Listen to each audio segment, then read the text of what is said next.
Assalamualaikum warahmatullahi wabarakatuh. Perkenalkan, nama saya Sri Latifah dari SMK Negeri Jayakarta.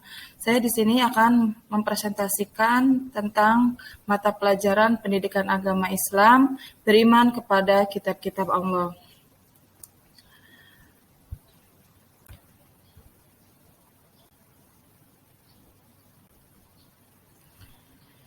Pengertian beriman kepada kitab-kitab Allah yaitu mempercayai dan meyakini dengan sepenuh hati bahwa Allah Subhanahu wa taala telah menurunkan kitab-kitabnya kepada Rasul yang berisi wahyu untuk disampaikan dan diajarkan kepada umatnya.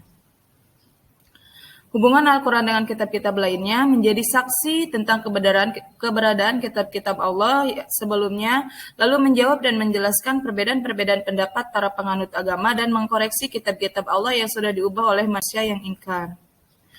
Lalu, fungsi beriman kepada kitab-kitab Allah yaitu fungsinya adalah yang pertama sebagai petunjuk hidup agar manusia di dunia terarah seperti semestinya. Dan yang kedua, kehidupan pribadi bermasyarakat, bernegara, dan berbangsa.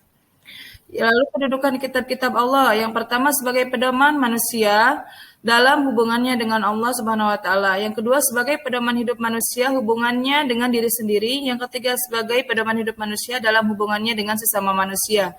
Yang keempat sebagai pedoman hidup manusia dalam hubungannya dengan alam dan lingkungannya. Lalu apa saja macam-macam kitab-kitab Allah? Yang pertama, kitab Taurat diturunkan kepada Nabi Muhammad alaihi salam. Yang kedua, kitab Zabur diturunkan kepada Nabi Daud alaihi salam. Yang ketiga, kitab Injil diturunkan kepada Nabi Isa alaihi salam. Yang keempat, kitab Al-Quran diturunkan kepada Nabi Muhammad sallallahu alaihi wasallam.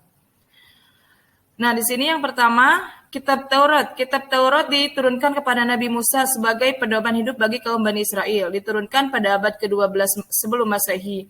Isi pokok dari kitab Taurat yaitu keharusan mengakui keesaan Allah, larangan menyembah berhala, larangan menyebut nama-nama Allah dengan sia-sia, supaya mensucikan hari Sabtu, supaya menghormati ayah dan ibu, dan larangan membunuh sesama manusia, larangan berzina, mencuri, menjadi saksi palsu, dan larangan mengambil hak milik.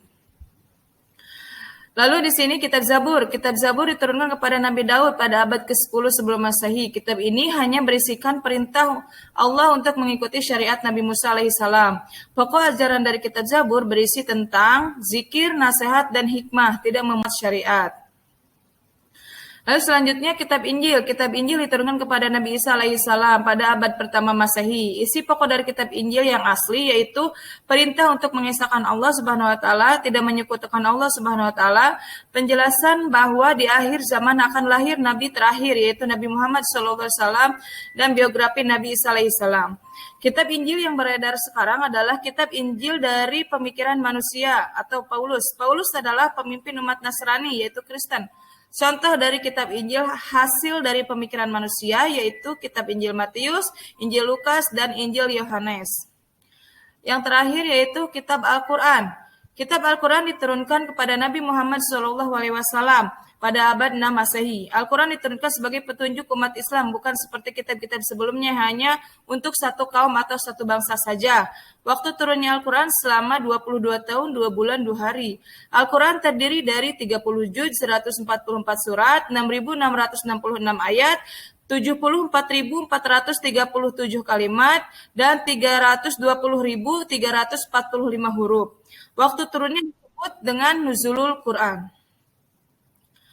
Yang perlu diingat yaitu isi pokok kandungan Al-Quran, yaitu terdiri dari akidah atau keimanan, yang kedua akhlak, yang ketiga mahdah atau muamalah, yang keempat sejarah, yang kelima hukum-hukum, yang keenam janji-janji dan ancaman, yang ketujuh ilmu pengetahuan.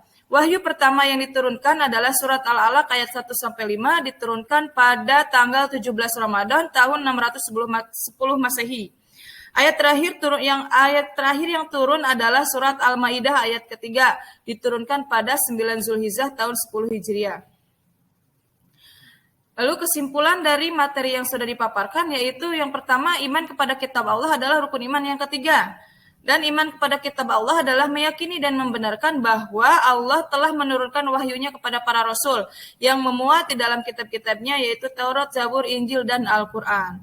Nah, di sini sarannya sebaiknya kita mengimani kitab-kitab Allah agar kita memperoleh fungsi dan diberi fungsi dari manusia itu sendiri. Ya, sekian dari presentasi dari saya. Mudah-mudahan ada manfaatnya. Wabillahi taufiq wal hidayah. Wassalamualaikum warahmatullahi wabarakatuh.